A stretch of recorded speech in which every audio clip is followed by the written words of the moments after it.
Transfer of learning or training అభ్యసన లేదా శిక్షణ బదలాయింపు. ఏదైనా విషయం గురించి నేర్చుకునేటప్పుడు గతంలో మనం నేర్చుకున్న విషయాలు ప్రస్తుతం మనం నేర్చుకునే అంశం పైన ప్రభావం చూపుతాయి. సైకాలజీ నేర్చుకున్న వారికి ఎస్ట్రాలజీ నేర్చుకోవడం ఎంత సహకరిస్తుంది?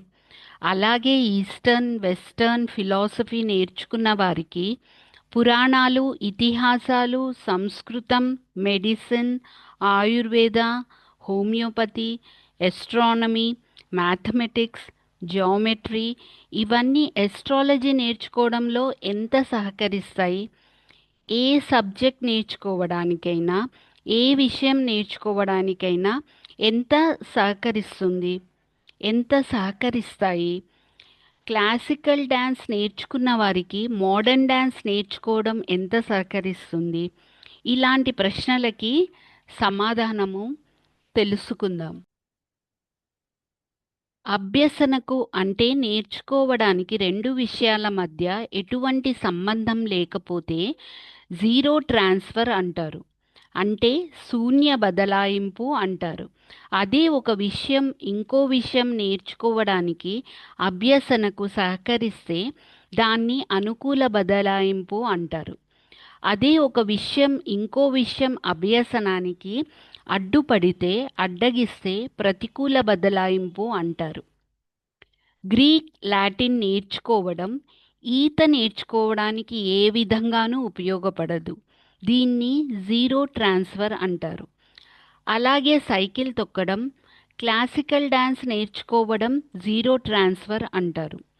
అదే త్రోబాల్ నేర్చుకునే వారికి ఫుట్బాల్ నేర్చుకోవడం ప్రతికూల బదలాయింపు అవుతుంది.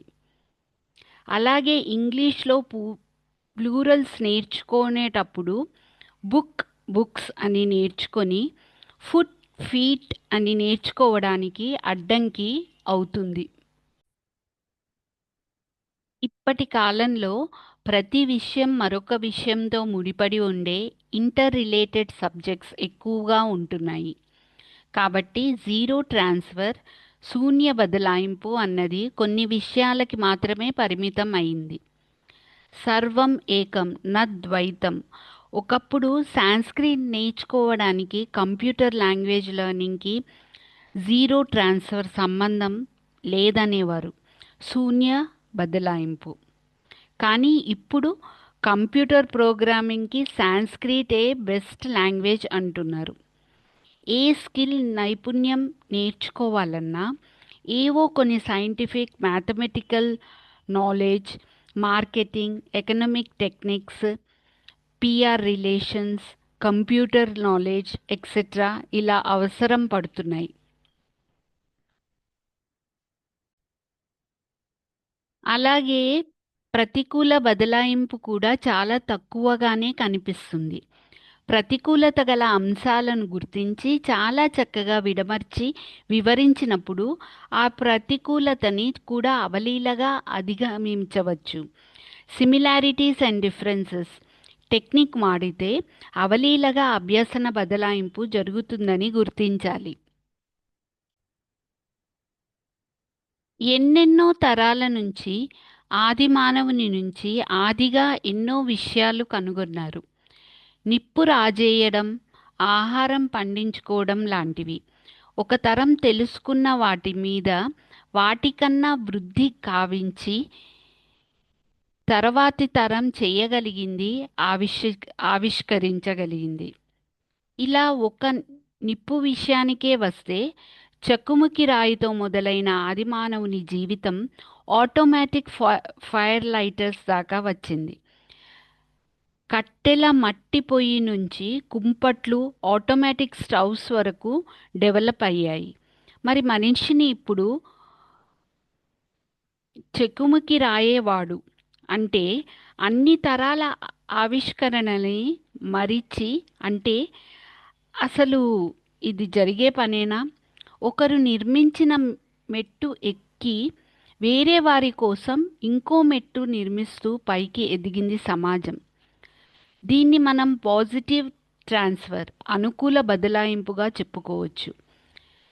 కాబట్టి సబ్జెక్ట్ విషయం ఒకటే అయినప్పుడు వేరే వాళ్ళు చెప్పింది పూర్తిగా మర్చిపోయి నేను చెప్పిందే మళ్ళీ కొత్తగా వినమని ఏ టీచర్ అనలేరు. ముందు తరగతులలో వాళ్ళు ఏది ఎంతవరకు తెలుసుకున్నారు తెలుసుకొని ఆపై కొత్త విషయాలని తెలుపుతారు ఉపాధ్యాయులు. ఇదే విద్యాభ్యాసానికి విద్యాబోధనకి ఒక ముఖ్య విషయం, ఒక అవసరమైన ఒక ప్రముఖ సూత్రం. స్టెప్ వైజ్ ఒకరు నేర్పిన దాని మీద ఇంకొకరు నిర్మిస్తే ఒక సౌధం నిర్మించగలుగుతాము, ఒక విషయాన్ని కూలంకషంగా తెలుసుకోగలుగుతాము. అంతేకాని ప్రతిసారి శూన్యంతో మొదలు పెడితే పునాదిలోనే ఆగిపోతాం. కాబట్టి ట్రాన్స్ఫర్ ఆఫ్ లెర్నింగ్ గురించి ఉపాధ్యాయులు బోధకులు తెలుసుకోవలసిన అత్యవసరం ఉంది.